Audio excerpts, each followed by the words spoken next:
Narración. Capítulo 5. Los imperios no sufren de falta de finalidad en el momento de su creación. Esta tiene lugar luego, cuando ya están establecidos y sus objetivos iniciales se olvidan y quedan reemplazados por vagos rituales. Palabras de Muad'Dib, por la princesa Irulan. Alia se dio cuenta de que esa reunión del Consejo Imperial iba a ser una de Minomushintushep, las malas. Captó la contención y la acumulación de fuerzas. La manera en la que Irulan evitaba mirar a Chani, el nerviosismo de Stilgar al barajar los documentos, las ceñudas miradas de Paul dirigidas a Corva el Kisara. Se sentó en un extremo de la mesa dorada del consejo, un asiento desde el que se podía mirar al exterior a través de los ventanales del balcón y contemplar la polvorienta luz de la tarde. Había interrumpido a Corva al entrar, y el hombre no tardó en seguir. Dirigiéndose a Paul: «Mi señor, me refiero a que aquí y ahora hay muchos más dioses de los que ha habido nunca». Alia se rió y echó la cabeza hacia detrás. El movimiento hizo que se le cayese la capucha negra de la túnica. Sus facciones quedaron al descubierto. Ojos de especia, del todo azules, el rostro ovalado de su madre bajo una cascada de cabellos broncíneos, nariz pequeña, boca amplia y generosa. Las mejillas de Corva adquirieron una tonalidad muy parecida a la de su túnica naranja. Miró con rabia a Alia, como un gnomo irritado, calvo y minúsculo. «¿Sabéis lo que se dice de vuestro hermano?», preguntó. «Sé lo que se dice de vosotros los Kisarate», contraatacó Alia. «No sois divinos, sino espías de Dios». Corva miró a Paul en busca de apoyo y dijo: «Somos los enviados de Muad'Dib. Él debe saber la verdad sobre su pueblo, y su pueblo debe saber la verdad sobre él». «Espías», dijo Alia. Corva frunció los labios en un herido silencio. Paul miró a su hermana y se preguntó por qué había provocado a Corva. Se dio cuenta de improviso de que Alia se había convertido en una mujer, una belleza con el último rastro de inocencia de la juventud. Se sorprendió de no haberse apercibido de ello hasta ese momento. Solo tenía 15 años, pronto 16, una reverenda madre sin haber experimentado la maternidad, una sacerdotisa virgen, objeto de temerosa veneración por parte de las masas supersticiosas. Alia del Cuchillo. «Este no es momento ni lugar para oír las frivolidades de vuestra hermana», dijo Irulan. Paul la ignoró e inclinó la cabeza en dirección a Corva. «La plaza está llena de peregrinos. Salid y dirigid sus plegarias». «Pero ellos os esperan a vos, mi señor», dijo Corva. «Poneos el turbante», dijo Paul. «No os reconocerán a esa distancia». Irulan contuvo la irritación al verse ignorada y vio que Corva se apresuraba a obedecer. Sintió una inquietud repentina al pensar que quizá Edric no consiguiera ocultar a Alia lo que iban a hacer. «¿Qué es lo que sabemos de ella en realidad?», se preguntó. Chani se agarraba con fuerza los muslos y observó a Stilgar, su tío y ministro de Estado de Paul, al otro lado de la mesa. Se preguntó si el viejo, Naib Fremen, aún añoraría la vida simple en su sietch del desierto. Notó que los cabellos negros de Stilgar empezaban a volverse grises por las sienes, pero sus ojos aún eran penetrantes bajo sus espesas cejas. Seguía teniendo esa mirada salvaje de un águila que contempla la espesura, y en su barba se notaba todavía la marca del tubo del filtro del destiltraje. Stilgar se puso nervioso al notar la mirada de Chani y empezó a mirar a Mino-Ushintosmos su alrededor por la cámara del consejo.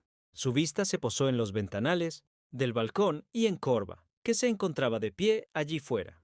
Tenía las manos levantadas para dar la bendición, y el sol del atardecer creaba una aureola roja en torno a su figura. Stilgar vio al Kizara de la corte como una figura crucificada en una rueda de fuego durante unos instantes. Corva bajó los brazos y deshizo la ilusión, pero Stilgar se quedó turbado por ella. Sintió una irritada frustración dirigida a todos los sumisos suplicantes que debían de estar aguardando en la sala de audiencias a toda esa odiosa pompa que rodeaba el trono de Muad'Dib. Stilgar pensó que, al reunirse con el emperador, captaría uno de sus errores, un fallo. Sabía que era un pensamiento sacrílego, pero no podía evitarlo. El murmullo lejano de la multitud penetró en la estancia cuando Corva volvió a entrar. La puerta del balcón se cerró detrás de él sobre sus cierres, herméticos con un sonido sordo. La mirada de Paul siguió al Kisara, y Corva se sentó a la izquierda de Minomushetosonturbuain. Paul con su negro rostro tranquilo y sus ojos brillando a causa del Achosonjirboam, fanatismo. Había disfrutado esos instantes de poder religioso. La presencia del espíritu ha sido invocada, dijo. Gracias sean dadas al Señor, dijo Alia. Los labios de Corva palidecieron. Paul volvió a estudiar a su hermana y se cuestionó cuáles serían sus motivaciones. Se dijo a sí mismo que esa inocencia seguro enmascaraba un engaño. Al igual que él, Alia también era producto del mismo programa de Mino de Sintoes Selección Bene Gesserit, que habían creado en ella las manipulaciones genéticas de la búsqueda del Kwisatz Haderach. También había una enigmática diferencia. Ella solo era un embrión en el seno de su madre, cuando Jessica había sobrevivido a la prueba del veneno de la melange. Madre e hija nonata se habían convertido al mismo tiempo en reverenda, madre, pero esa simultaneidad no implicaba identidad. Alia le había dicho en ese aterrador instante que había despertado a la conciencia y que su memoria también había absorbido las incontables otras vidas que su madre había asimilado. Me convertí en mi madre y en todas las demás, dijo. Era informe, nonata, pero en ese momento me transformé en una anciana. Y aún lo soy. Alia pareció adivinar los pensamientos de Paul y le dedicó una sonrisa. La expresión de su hermano se suavizó. ¿Cómo puede uno reaccionar ante Corva sin ese humor cínico? Sentún 105 dijo a sí mismo. ¿Hay algo más ridículo que un comando de la muerte, convertido en sacerdote? Stilgar le dio una palmada a sus documentos. Si me lo permitís, señor, dijo. Traigo asuntos urgentes e importantes. ¿El tratado de Tupile? Preguntó Paul. La cofradía mantiene que debemos firmarlo sin conocer la ubicación precisa del lugar, dijo Stilgar. Algunos delegados del Landsrat están de acuerdo. ¿Qué presiones habéis ejercido? Preguntó Irulan. Las presiones que mi emperador me indicó, dijo Stilgar. La rígida formalidad de su respuesta rezumaba toda su desaprobación hacia la princesa consorte. Mi señor y esposo, dijo Irulan, que se giró hacia Paul y lo obligó a dedicarle su atención. Lo hace para enfatizar la diferencia de título frente a Chani. Pensó. Paul, es una debilidad. En tales momentos, compartía el desagrado de Stilgar hacia Irulan, pero la empatía atemperaba sus emociones. ¿Qué era Irulan sino un peón en manos de la Bene Gesserit? Sí, dijo Paul. Irulan lo miró con fijeza. Si les retiráis la melange. Chani agitó la cabeza en desaprobación. Actuaremos con precaución, dijo Paul. Tupile aún es el lugar de refugio de las grandes casas que han sido derrotadas.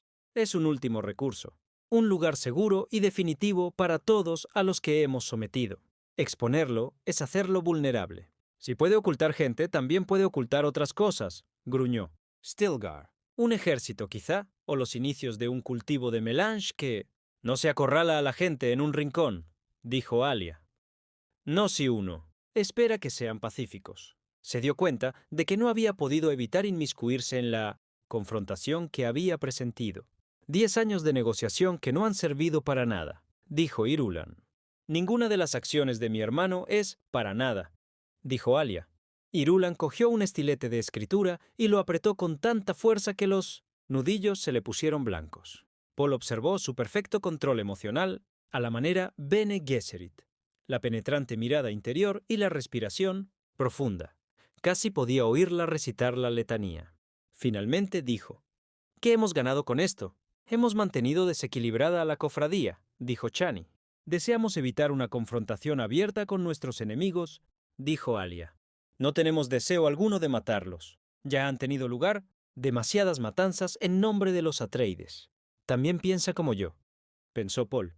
Era extraño que ambos sintiesen la misma compulsiva responsabilidad hacia ese violento e idólatra universo, con sus éxtasis de tranquilidad y emociones descontroladas. ¿Debemos protegerlos de ellos mismos? Se preguntó. Juegan con la nada a cada momento, con vidas vacías, con palabras vacías. Me piden demasiado. Sintió la garganta seca y constreñida. ¿Cuántos momentos le quedaban? ¿Por perder? ¿Cuántos hijos? ¿Cuántos sueños? ¿Valía el precio que su visión le había revelado? ¿Quién preguntaría a los habitantes de algún lejano y muy distante futuro? ¿Quién les diría, no estaríais aquí de no ser por Muad'Dib? Negándoles la melange no resolveremos nada, dijo Chani. Los navegantes de la cofradía perderán su habilidad de ver a través del espacio-tiempo. Vuestras hermanas de la Bene Gesserit perderán su sentido de la verdad. También puede que algunas personas mueran antes de tiempo. Las comunicaciones se interrumpirán. ¿Y a quién culparán? No permitirán que ocurra, dijo Irulan. ¿No? Preguntó Chani. ¿Por qué no? ¿Quién culpará a la cofradía? Quedarían desamparados, sin duda. Firmaremos el tratado tal y como está ahora, dijo Paul. Mi señor, dijo Stilgar sin dejar de mirarse las manos. Hay una pregunta en nuestras mentes. ¿Sí? Paul miró al anciano Fremen con atención. Tenéis ciertos poderes, dijo Stilgar. ¿No podríais localizar la ubicación a pesar de la cofradía? Poderes, pensó Paul. Stilgar bien podría haber dicho. Sois presciente. No podéis trazar un camino en el futuro que conduzca hasta Tupile. Paul miró la dorada superficie de la mesa. Siempre tenía el mismo problema. ¿Cómo expresar los límites de lo inexpresable? Hablando de la fragmentación del destino natural de todo poder. ¿Cómo iba a concebir alguien que nunca había experimentado el cambio presciente provocado por la especia, ese discernimiento que contenía un espacio-tiempo no localizado, una imagen vector no personal ni asociada a receptores sensoriales? Miró a Alia y se fijó en que su atención estaba centrada en Irulan. Alia notó que Paul se había movido, lo miró e hizo un gesto de cabeza hacia Irulan. Oh, sí. Cualquier respuesta que obtuvieran sería reproducida en uno de los informes especiales de Irulan a la Bene Gesserit. La sororidad nunca renunciaría a encontrar una manera de lograr su Kwisatz Haderach. Sin embargo, Stilgar merecía una respuesta. Y también Irulan, en cierto modo. El no iniciado intenta concebir la presciencia como si ésta obedeciera a una ley natural, explicó Paul. Unió las puntas de los dedos de ambas manos frente a su rostro. Pero sería igual de correcto afirmar que es como si el cielo nos hablara, ya que leer el futuro es un acto armonioso del ser humano. En otras palabras, la predicción es una consecuencia natural del oleaje del presente. Se podría llegar a decir, pues, que la presciencia asume una apariencia natural, pero tales poderes no pueden usarse a partir de una actitud que premanifieste ambiciones y propósitos. ¿Sabe una hoja caída entre las olas hacia dónde es arrastrada? No hay causa y efecto en el oráculo. Las causas se convierten en corrientes y confluencias, lugares donde estas corrientes se unen. Al aceptar la presciencia, uno acepta conceptos que repelen al intelecto. La conciencia intelectual los rechaza. Y, al rechazarlos, el intelecto entra a formar parte del proceso y queda subyugado. ¿No podéis hacer nada?, preguntó Stilgar. Intentar ver Tupile a través de la presciencia podría ser motivo para que Tupile quede oculto a mis visiones, dijo Paul, que se dirigió a Irulan. El caos, protestó ella. Pero esto no tiene sentido. He dicho que no obedecía a ninguna ley natural, dijo Paul. Entonces, ¿hay límites a lo que podéis ver o hacer con vuestros poderes?, preguntó Irulan. Antes de que Paul contestara, Alia dijo: Querida Irulan, la presciencia no tiene límites. ¿Que no tiene sentido? El sentido no es un aspecto necesario del universo. Pero él ha dicho que... ¿Cómo puede mi hermano ofreceros una información explícita de los límites de algo que no tiene límites? Los límites escapan al intelecto. Eso ha sido cruel por parte de Alia, pensó Paul. Sin duda, iba a alarmar a Irulan, cuya conciencia era muy prudente y dependiente de valores derivados de límites mucho más precisos. Miró después a Corva, que permanecía sentado en pose de religiosa ensoñación. ¿Acaso escuchando con el alma? ¿Cómo iban a utilizar los Kizarate esa información? ¿Como otro misterio religioso? ¿Algo más con lo que intimidar? Sin duda. Entonces, ¿vais a firmar el tratado tal y como está ahora?, preguntó Stilgar. Paul sonrió. A juicio de Stilgar, la vía del oráculo estaba cerrada. El Lomuchishontishentu. Fremen solo amaba la victoria, no el descubrimiento de la verdad. Paz, justicia y dinero. Esas eran las amarras del universo de Stilgar. Necesitaba algo visible y real, como la firma de un tratado. Lo firmaré, dijo Paul. Stilgar cogió otra carpeta. La última comunicación de nuestros comandantes en el sector Ixiano habla de agitación para lograr una constitución. El viejo Fremen miró a Chani, que se encogió de hombros. Irulan, que había cerrado los ojos y colocado ambas manos sobre su frente para urgir a su memoria, los volvió a abrir y examinó intensamente a Paul. La Confederación Ixiana ofrece su sumisión, dijo Stilgar, pero sus negociadores discuten el montante del impuesto imperial que deben. Desean imponer un límite legal a mi voluntad imperial, dijo Paul. ¿Quién me gobernaría, el Landsrat o la Choam? Stilgar rebuscó en la carpeta y sacó una nota escrita en papel autodestro. Uno de nuestros agentes nos ha enviado este memorándum acerca de una junta de dirigentes de la minoría Choam. Lo leyó con voz neutra. Hay que detener al trono antes de que consiga alcanzar el monopolio del poder. Debemos decir la verdad sobre el Atreides, como maniobra a través del triple engaño de la legislación del Landsrat, las sanciones religiosas y la eficiencia burocrática. Volvió a meter la nota en el interior de la carpeta. Una constitución, murmuró Chani. Paul la miró y luego volvió a centrarse en Stilgar. Así pues, la yihad se tambalea, pensó, pero no lo bastante como para salvarme. El pensamiento le produjo tensiones emocionales. Recordó sus primeras visiones de la yihad que será, el terror y la repugnancia que había experimentado. Ahora conocía visiones mucho más aterradoras, claro. Había convivido con la violencia real. Había visto a sus Fremen, henchidos de fortaleza mística, devastarlo todo en aras de su guerra religiosa. La yihad tomaba una nueva perspectiva.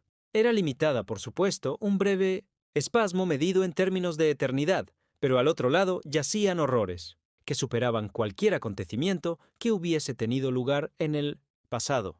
Todo en mi nombre, pensó Paul. Quizá podríamos darles la forma de una constitución, sugirió Chani. Sin que sea una de verdad. El engaño es un instrumento. De la política, asintió Irulan. El poder tiene sus límites y los que ponen sus esperanzas en una constitución siempre terminan descubriéndolos, dijo Paul. Corva se embaró y salió de su pose reverencial. ¿Mi señor? ¿Sí? Y Paul pensó, ya está aquí de nuevo. He aquí a uno que debe abrigar una oculta afinidad hacia un imaginario gobierno de la ley. Podríamos empezar con una constitución religiosa, dijo Corva. Algo para los creyentes que... No, restalló Paul. Haremos que sea una orden del consejo. ¿Lo grabáis, Irulan? Sí, mi señor, dijo Irulan con la voz glacial, molesta por el papel insignificante que se le obligaba a representar. Las constituciones terminan por convertirse en una tiranía, dijo Paul. Organizan el poder a tal escala que llega a ser arrollador. La Constitución es la movilización del poder social, y éste no tiene conciencia. Puede aplastar tanto al más grande como al más pequeño, y barre toda dignidad e individualidad. Tiene un punto de equilibrio inestable y no conoce limitaciones. Por el contrario, yo sí que tengo limitaciones. En mi deseo de proporcionar una protección efectiva a mi pueblo, prohíbo cualquier constitución, orden del Consejo, a día de hoy, etcétera, etcétera. ¿Qué hay del interés ixiano sobre los impuestos, mi señor?, preguntó Stilgar. Paul dejó de mirar el ensimismado e iracundo rostro de Corva y dijo, ¿tienes alguna proposición, Stilgar? Debemos tener el control de los impuestos, señor. Nuestro precio a la cofradía por mi firma en el Tratado de Tupile será la sumisión de la Confederación Ixiana a nuestra tasa de impuestos, dijo Paul. La Confederación no puede comerciar sin los transportes de la cofradía. Pagará. Muy bien, mi señor. Stilgar sacó otra carpeta y carraspeó. El Nonotov informe Kisarate sobre Salusa Secundus. El padre de Irulan ha realizado maniobras de desembarco con sus legiones. Irulan dedicó más interés de lo normal a la palma de su mano izquierda. Una vena le palpitó en el cuello. Irulan, preguntó Paul, ¿persistís en asegurarme que la única legión de vuestro padre no es más que un juguete? ¿Qué puede hacer con una sola legión?, preguntó ella. Le miró con ojos que eran poco más que dos rendijas. Podría hacer que lo asesinaran, dijo Chani. Paul asintió. Y me culparían a mí. Conozco algunos comandantes de la yihad que aplaudirían a la U-200 enterarse, dijo Alia. Pero no es más que su fuerza policial, protestó Irulan. Entonces, no tiene necesidad de efectuar maniobras de desembarco, dijo Paul. Sugiero que vuestro próximo mensaje a vuestro padre contenga una franca y directa alusión a mis puntos de vista sobre su delicada posición. Ella bajó la mirada. Sí, mi señor. Espero que esto ponga término al asunto. Mi padre sería un buen mártir. Dijo Paul. Mi hermana no enviará ningún mensaje a esos comandantes que ha mencionado hasta que yo se lo ordene. Un ataque contra mi padre acarrearía otros peligros aparte de los, obviamente militares, dijo Irulan.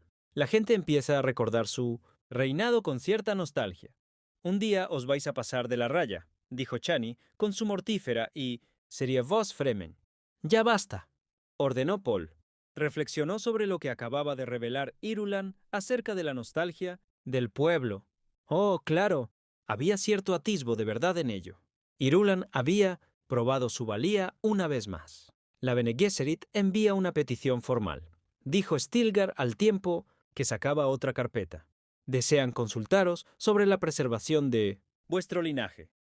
Chani miró de reojo la carpeta como si contuviera un dispositivo. Morchífero. Envíale a la sororidad las excusas habituales, dijo Paul. ¿Seguro? Preguntó Irulan. Tal vez este sea el momento de discutirlo, dijo Chani. Paul agitó la cabeza con brusquedad. No debían saber que eso era parte del precio que aún no estaba decidido a pagar. Pero Chani no aceptó que las cosas quedaran así.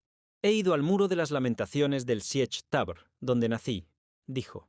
Me he sometido a los doctores. Me he arrodillado en el desierto y he enviado mis pensamientos a las profundidades donde mora el Shai Hulud. Sin embargo, se encogió de hombros. Nada ha servido. La ciencia y la superstición le han fallado, pensó Paul. Le habré fallado yo también al no comentarle los peligros a los que tendría que enfrentarse al dar a luz a un heredero de la casa de los Atreides. Alzó la mirada y vio una expresión piadosa en la mirada de Alia. Ver piedad en su hermana lo repelía. ¿Acaso ella también había visto ese aterrador futuro? Mi señor debe conocer los peligros a los que se enfrenta su reino, sí. No posee un heredero, dijo Irulan, que usó sus poderes de la voz Bene Gesserit con untuosa persuasión. Son cosas difíciles de discutir por naturaleza, pero conviene sacarlas a la luz. Un emperador es más que un hombre. Su figura lidera el reino. Si muere sin dejar heredero, pueden originarse conflictos civiles. Si amáis a vuestro pueblo, ¿por qué no legarle eso? Paul se levantó de la mesa y se dirigió a los ventanales del balcón. En el osotento exterior, el viento hacía oscilar el humo de los fuegos de la ciudad. El cielo presentaba un color azul plata oscuro, suavizado por la caída de polvo del atardecer de la muralla escudo. Miró hacia la escarpadura del sur que protegía sus tierras del norte de los vientos de Coriolis y se preguntó por qué su paz mental no tenía una barrera semejante. El consejo esperaba en silencio detrás de él, a sabiendas de que estaba a punto de montar en cólera. Paul sintió que el tiempo se precipitaba sobre él. Intentó obligarse a recuperar la tranquilidad entre diversos puntos de equilibrio y buscar así un lugar desde donde pudiera configurar un nuevo futuro.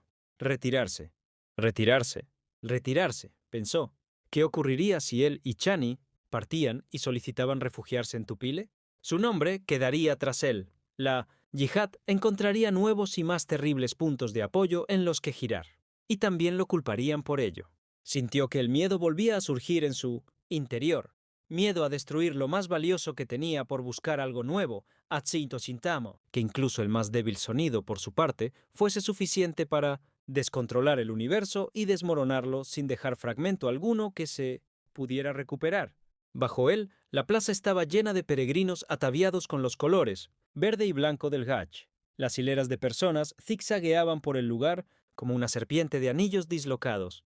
La imagen le recordó que su salón de recepciones tenía que volver a estar lleno de suplicantes. Peregrinos. Representaban una suma importante y desagradable de 1.900 ingresos para el imperio. El Hajj llenaba las rutas del espacio con trampas religiosas. Venían y venían y venían.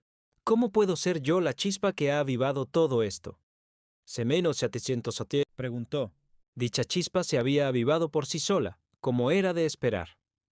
Estaba en sus genes, formados a lo largo de siglos para culminar en ese breve espasmo. El pueblo acudía conducido por ese profundo instinto religioso en busca de su resurrección. El peregrinaje terminaba allí. Arrakis, el lugar de renacimiento, el lugar para morir. Los sarcásticos ancianos Fremen decían que Paul quería a los peregrinos para hacerse con su agua. Paul se preguntó qué era lo que buscaban en realidad los peregrinos. Decían que acudían a un lugar sagrado, pero debían saber que el universo no contenía ninguna fuente del Edén, ningún tupile para el alma. Llamaban a Arrakis el lugar de lo desconocido, donde se explicaban todos los misterios. Había un enlace entre su universo y el próximo. Y lo más estremecedor era que parecían marcharse de allí complacidos. ¿Qué es lo que encuentran aquí?, se preguntó Paul. En su éxtasis religioso, a menudo llenaban las calles de aullidos, como si fuesen extrañas aves. De hecho, los Fremen los llamaban aves de paso, y los pocos que morían allí eran almas aladas. Paul suspiró y pensó en que cada nuevo planeta que subyugaban sus legiones abría nuevos lugares para los peregrinos. Acudían llenos de gratitud por la paz de Muad'Dib. La paz está en todas partes, pensó Paul. En todas partes, excepto en el corazón de Muad'Dib. Tenía la impresión de que algún elemento de sí mismo yacía sumergido en unas glaciales tinieblas sin fin. Su poder presciente manipulaba la imagen del universo presidida por toda la humanidad. Había sacudido el apacible cosmos y reemplazado la seguridad por su yihad. Había sobrecombatido y sobrepensado y sobrepreddicho el universo de los hombres, pero tenía la certeza de que ese universo aún le eludía. El planeta que le rodeaba y que gobernaba había sido remodelado de un desierto a un paraíso rico en agua. Estaba vivo. Tenía un pulso tan dinámico como el de cualquier humano. El lugar se había enfrentado a él. Se le había resistido, había eludido sus órdenes. Una mano se deslizó entre sus dedos. Bajó la vista y vio que se trataba de la de Chani, que lo miraba con preocupación en el gesto. Los ojos lo consumieron y ella susurró: «Por favor, querido, no luches con tu Ru». Un torrente de emoción llegó hasta él a través de la mano de Chani. «Le mile bochititio boshinto», anegó. «Sihaya», murmuró. «Debemos ir pronto al desierto», dijo ella en voz muy baja. Él le estrechó la mano y volvió a la mesa donde todos le esperaban. Chani tomó asiento. Irulan miraba con fijeza los documentos que Stilgar tenía delante, con los labios muy apretados. Irulan se propone a sí misma como madre del heredero imperial, dijo Paul. Miró a Chani, luego a Irulan, que evitó sostenerle la mirada. Todos sabemos que ella no alberga amor alguno hacia mí. Irulan se quedó muy quieta. Conozco los argumentos políticos, dijo Paul, pero son los argumentos humanos los que me conciernen.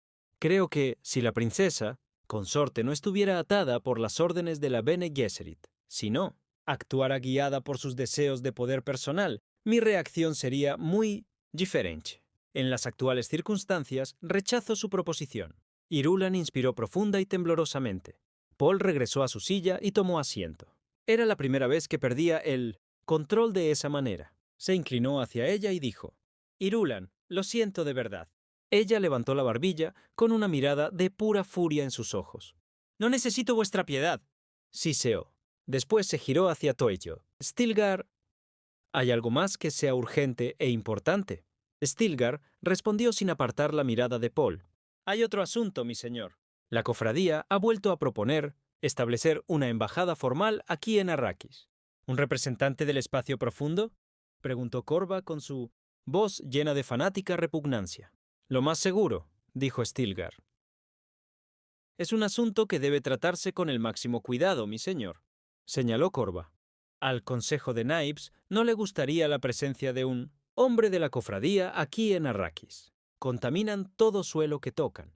Viven en tanques y no tocan el suelo», dijo Paul, que intentó que su voz no mostrase irritación. «Los Naibs podrían tomarse la justicia por su mano, mi señor», dijo. «Korva». Paul lo miró con gesto amenazante. «Son Fremen, al fin y al cabo, mi señor», insistió Korva. «Recordamos bien cómo nos oprimió la cofradía». No hemos olvidado que tuvimos que pagarle un chantaje de especia para que nuestros secretos quedaran ocultos a nuestros enemigos. Nos han drenado todas nuestras... Ya basta, espetó Paul. ¿Creéis que yo he olvidado? Corva comprendió de improviso el significado implícito de sus palabras, farfulló algo ininteligible y dijo: Perdonad, mi señor. No quería insinuar que vos no fuerais un fremen. No quería... Enviarán a un navegante, dijo Paul, pero no vendrá si no creen que va a estar a salvo en este lugar. Con la boca seca a causa de un miedo repentino, Irulan dijo: ¿Vos habéis visto a un navegante venir a este lugar? Por supuesto que no he visto a un navegante, dijo Paul, imitando el tono de voz de la princesa. Pero puedo ver dónde ha estado y a dónde se dirige. Dejemos que nos envíen a un navegante. Quizá le encontremos alguna utilidad. Como ordenéis, dijo Stilgar. E Irulan, disimulando una sonrisa tras su mano, pensó: entonces es cierto. Nuestro emperador no puede ver a un navegante ni viceversa. Conspiración permanece en las sombras.